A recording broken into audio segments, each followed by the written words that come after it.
Everyone thinks social class is fixed. They're wrong. It was *built*.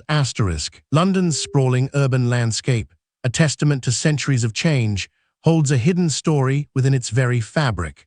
A story of how leisure, seemingly a universal human need, became a powerful tool for social segregation and a stage for the forging of modern class distinctions. We're talking about the pleasure gardens, once vibrant, sprawling public spaces that promised escape and entertainment. But these weren't simply parks. They were meticulously designed social experiments, reflecting and reinforcing the rigid hierarchies of Georgian and Victorian society. From the mid-17th century through the late 19th, these gardens proliferated. Think Vauxhall, Ranelagh, Marylebone, names that now evoke little, but once glittered with lights, music, and the rustle of silk against common cloth. Or rather, the separation of silk from common cloth. Before these gardens, public spaces for leisure were few and far between. The rich had their private estates, the poor their local taverns or the occasional fair.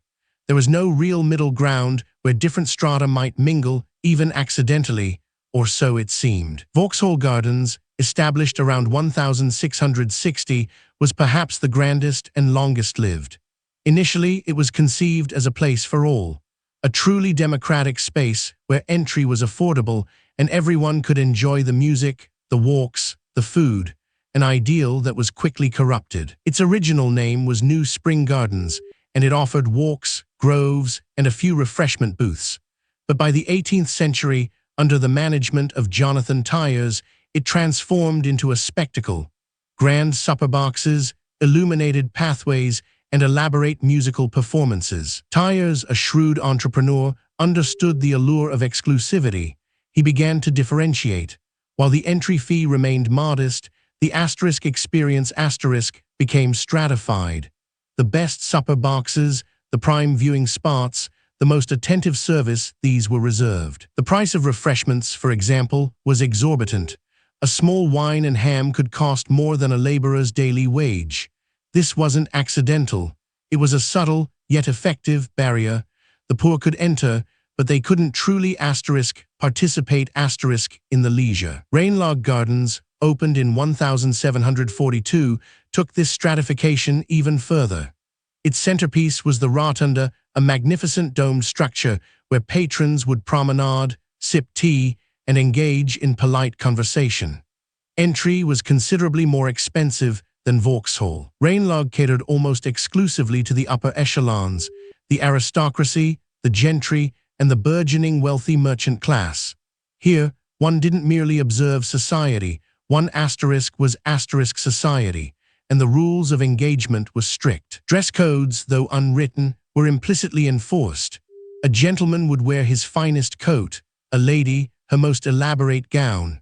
To appear underdressed was not just a faux pas, it was a declaration of your social standing or lack thereof. This created a fascinating dynamic. People would attend these gardens not just for entertainment, but to be seen to validate their social position or to aspire to a higher one. It was a theater of social performance, with Londoners as both actors and audience. The physical layout of the gardens also played a crucial role. Vauxhall had its dark walks, secluded groves, where clandestine meetings, both romantic and illicit, could occur. These were often considered spaces for the less reputable or for those seeking anonymity. Ranelagh, by contrast, was all about open visibility. The rotunda's circular design ensured that everyone was on display. There were no hidden corners.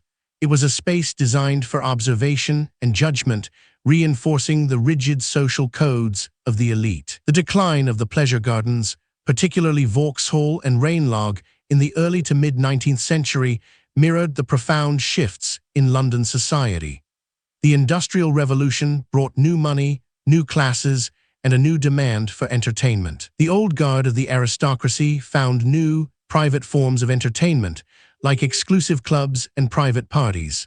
The burgeoning middle class sought more respectable forms of leisure, lectures, museums, and eventually public parks designed for family recreation. The rougher elements, those who previously found a degree of freedom in the cheaper sections of Vauxhall, were now seen as a threat to the moral order.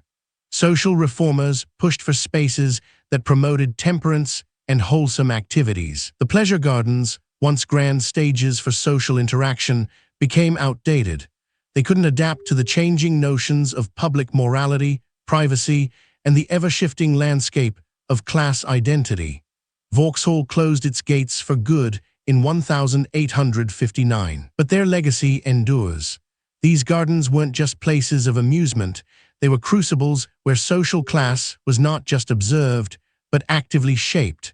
They taught Londoners how to navigate the intricate unspoken rules of hierarchy. They demonstrated how even seemingly open, public spaces could be subtly manipulated to create barriers and reinforce divisions. The very concept of public was redefined, fractured by economic and social expectations. The echoes of this architectural and social engineering are still visible. Think of the exclusive members' clubs, the tiered seating at events, the subtle cues of attire and behavior that still signal one's place in society. These pleasure gardens, long forgotten by most, offer a crucial insight into how public spaces are never truly neutral.